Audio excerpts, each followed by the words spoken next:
All right, guys, so I'm going to do like a special little video here where it's August 4th today. Tomorrow would be the anniversary of Marilyn Monroe's, aka Norma Jeane Baker, her death. And I've always found her to be quite the lovely soul. And I just, I've always loved her since I was young. So I wanted to do a little birth chart reading, psychic birth chart reading. I am not an astute and very studied astrologer. I have researched on my own over the years, but I wanted to try to give you guys a little special something, something different. All right, so the first thing I noticed when looking at Marilyn's chart is, do you see the shape that her chart makes? She makes a diamond. Diamonds are a girl's best friend, man. I always love to look at the actual shape that it makes, and whenever I pull from it, that's another big thing. Yeah, it looks like a faceted diamond. So we'll start with her ascendant. Her ascendant, I believe that she's a Leo rising, and I believe Neptune is in her. Sometimes I forget what the symbols look like. I have to check here. Neptune, yes, Neptune and Leo. So Neptune rules the illusionary arts, so film. It rules anything kind of doing with the artistic nature of imagination and storytelling in that sense. So, and Leo is the house of the expression and the ego and, our nature being expressed outwardly. So this is a very big indicator of being in a movie, of being famous for, or well loved by many, and because of films, because of any kind of entertainment arts. So that was like a given for her in her life. I do see that she has Saturn in Scorpio. Saturn is a really tough planet. I believe it's Saturn. Let me just double check before I put my foot in my mouth. Yes, so that's Saturn. So Saturn in Scorpio, basically feeling restricted by our emotional depth. This could come in the form of internal suffering, having to deal with the burden of emotional crises or situations that cause us emotional pain, and it's kind of in her fourth house. So childhood would have been, any emotional issues that would have been lifelong, very long time to deal with, would have stemmed from her family and her upbringing and where she came from. She was very sorrowful of her childhood. She was also probably really restricted in her childhood, and there was a very sexual nature to Scorpio as well. So this can also be bondage or trauma. Saturn can represent in many ways. So there also could have been, sexual assault in childhood, that being aspected by a couple different things in her chart. It makes me feel like that. There was a very, difficult childhood. I do see, and we know for a fact that she had a very troubling and trying childhood. She was in orphanages, and her mother was mentally ill, and so that would be some kind of representation there. Saturn is also very strict, so there was a restriction on any kind of intimacy. She didn't feel very emotionally warmed up to, and she had to keep her feelings deep down inside of herself a lot of the time. So I'm looking from the 4th to the 11th house, or no, 12th house, excuse me. And there seems to be, I believe this is Uranus, and there's Chiron here. So there's sudden things that require healing, or sudden, and this could have to do with the mother, because Cancer has to do with the mother, and the mother was very strict as well. Or she was, there was a lot of restrictions involving the mother. So she might have been kind of shut into her home for a while. She might have been abusive which we do know that she was abusive. I mean, maybe not on purpose, but it just happened that way, because she had some issues she was dealing with. So Uranus being here next to Chiron, so close to Chiron, there was just quite a bit of kind of sudden healing that would have to come over time from the childhood. So that would be a lifelong like healing, and it was like a karmic thing. Like Marilyn, Norma Jeane, probably had to choose this kind of thing. For if you're looking at a woo-woo kind of perspective of choosing the mother, we chose who we wanted to come into being with here on this planet, I guess. And, you know, if you look at it that way, this was something that she would, some cyclical thing that she would have chose to experience. But if you're not looking at it that way, there would just be bursts of painful situations that could have been restrictive and very deep emotions that were needing to be healed from the mother. The mother could have been her enemy, really, her antagonist in life that really caused her to have some issues down the road. But there is healing here, and maybe Marilyn was pretty much a mother as much as she could be to other people because of the situation that happened with her in her childhood. Maybe not in the physical sense of like being a mother, but she seemed to kind of exude this motherly quality because of the fact that she was so restricted with emotions as a child, or receiving emotions. She probably expressed that and tried to heal other people through her mothering, kind of nurturing what she didn't get in life, expressing that for other people. So her sun is in Gemini, and so there's a duality within the self and the expressive part of the self. The sun rules Leo, so there was a nature that wasn't seen by many, but then there was a nature that would be seen by many. So she was struggled with this. This was like kind of like a pull, a dichotomy of sense. So we do know that she was Norma Jeane and she was Marilyn Monroe. So that is a very good example of other people in the world seeing her. So many people saw her. Many people communicated about her. Many people were thinking about her. And there was many different views on her. So Gemini being that sign of duality, she was very popular with this aspect and planetary placements. We know that. So that was an easy one. But let's go into her 7th house. So the 7th house being in Aquarius, she liked intelligent people who were ahead of their time. She was attracted to other people in her life that were, forward thinkers. And there was Jupiter and the moon here. So maybe there was some sort of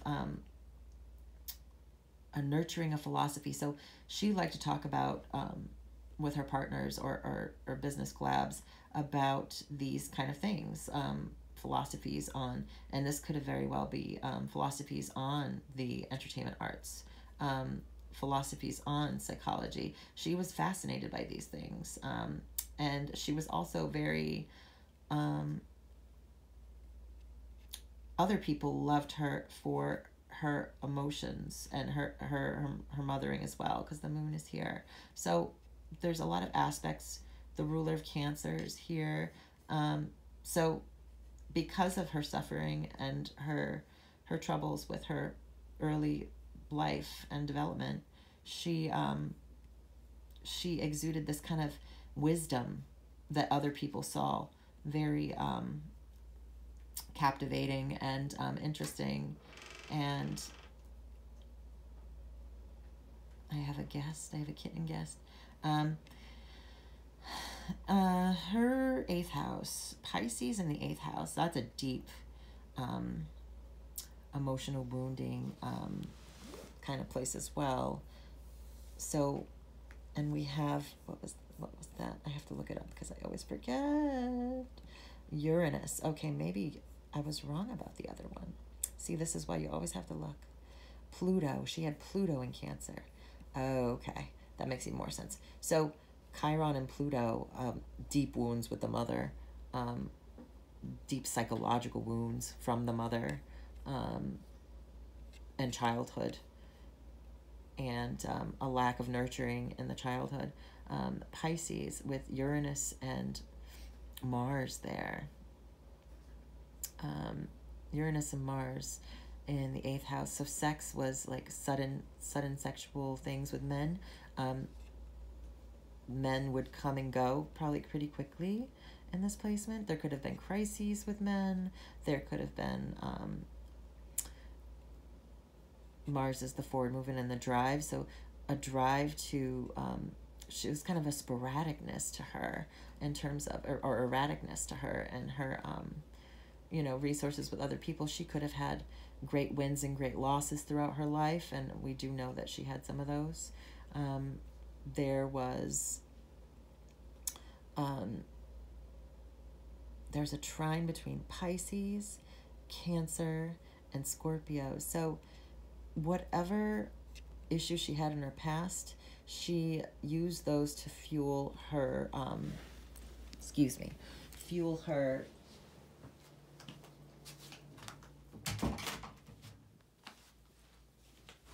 resources, her emotional resources. So a lot of those things could have been a positive and a negative, you know. They could have caused her great emotional, psychological pain. Uranus, there could have been mood swings as well, aggression. She could have suddenly felt very frustrated and aggressive, and Pisces is a very watery house, and although being in a water, Pisces is a watery sign, I meant, and being in a water house, the 8th house, it's comfortable there, but it's very deep.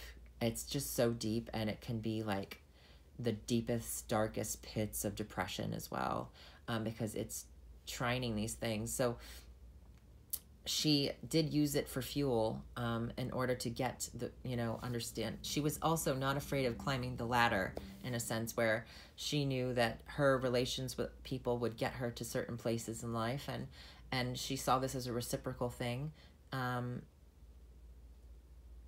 part of the nature of the beast and the business. So Aries, the 9th house, and Venus is there. She loved to travel to beautiful places, and I think that is, what is the key? Chiron and Taurus.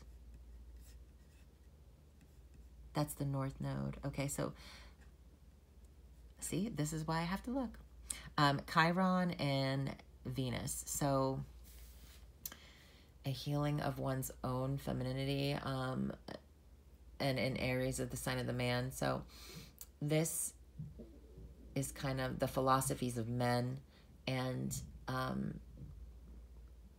the healing of the divine feminine. So a man's world, really, is what I see here. And she was beautiful, right? So Venus being in the sign of Aries, and I just see that as like 7th house, like Mars rules Aries, and Mars is also in Pisces. So she had this fluidity to her, and kind of other people saw her as a very sexual, you know, as a sexual resource, really, because Mars is in the 8th house and Venus is in the 9th, and there's this almost sexual kind of feminine, divine feminine philosophy that comes in with this for me. Those of you who are legit astrologers are probably like listening to me going, oh my God, what are you doing? So the MC is in Taurus, sensuality, very much close to this Chiron and Venus. So these are, the MC is kind of where we're going. So she was going towards being luxury. She went from deep, dark depths of troubling, you know, difficult early life and was headed towards the luxuries of life and being able to experience things and sense things that, you know, most don't get to be able to do. We know that she was able to do those things, at least for a certain very short period of her life. Now, she would have made a great mother, I think, if she had been given the opportunity to heal her wounds and stuff, because I just see, I don't know, Taurus is very sensitive as well. So other people saw her as very sensitive. We know that she had some troubles, and people would sometimes have to, you know, people would pick her apart, you know, but she was seen as being somebody who was very sensitive and had emotional depth to her. And this, it was almost visceral to people. Her emotions were almost visceral to people. Gemini being the sun, and then that's Neptune, right? I want to make sure. Mercury, see? Mercury and the sun are so close together. So communication on a large expressive level, a global scale. So that's just talking about her ability to communicate with a lot of people all at once, because it is in the 11th house. And the sun puts a light on anything that, communication. So she liked to talk with different kinds of people. She was kind of the life of the party, and when she was in the middle of the party and wanted to be there, this was her place. She liked to be the diamond in the rough, kind of. And she was seen as somebody by other people that was very, had another side to her. The people knew that there was way more than what they were getting, what she was telling them as well, or communicating. Again, with the 12th house, and that's Pluto and Cancer. So I did mess this up earlier. I want to go back over it. So Pluto and the North Node, her destiny was, you know, it's like she kind of had a death wish almost, I think. And, you know, I think a lot of people, there's conspiracy about her death, but also just, Pluto in the house of Cancer, dying in the home, and Chiron, the healing. So Chiron could be medicine as well. So it could have to do with that, kind of physical representation of her death. Let's see if there's any aspect. So that trines Pisces, the 8th house. So it's also death. So if I'm looking at this correctly, if we see Chiron and then Mars, so a man would have found her in her home. Uranus, I don't remember who found her in the home, to be honest. Uranus, suddenly. So that would be the sudden, a man suddenly finding her dead in her home from medication. And then it's trining as well. And sometimes people say trines are a great thing, but they can be a great thing. Most of the time they are a really great thing. But like, so do you see, like, so we have the death planet, and then this trine to Saturn in the death kind of flavored house of the 4th house. So that's death in the home as well.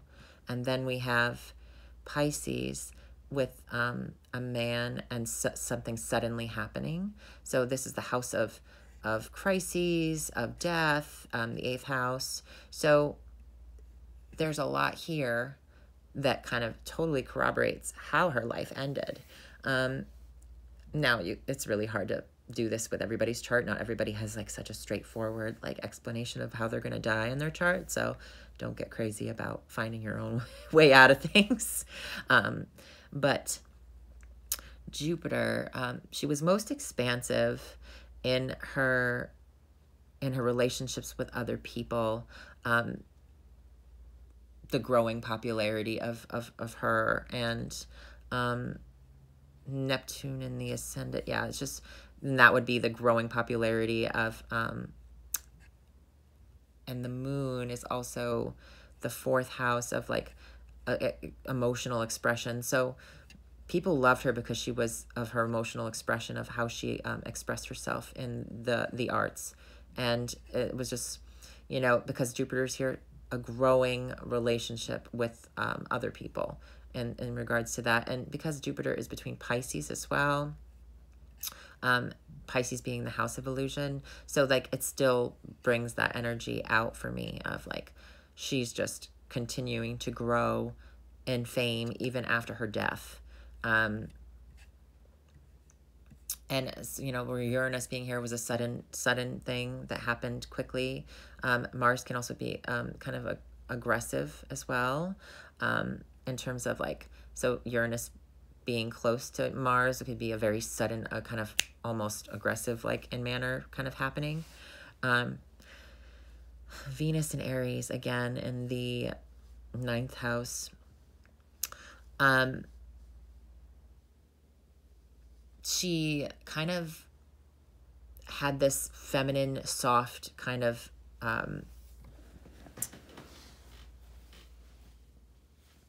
this thing that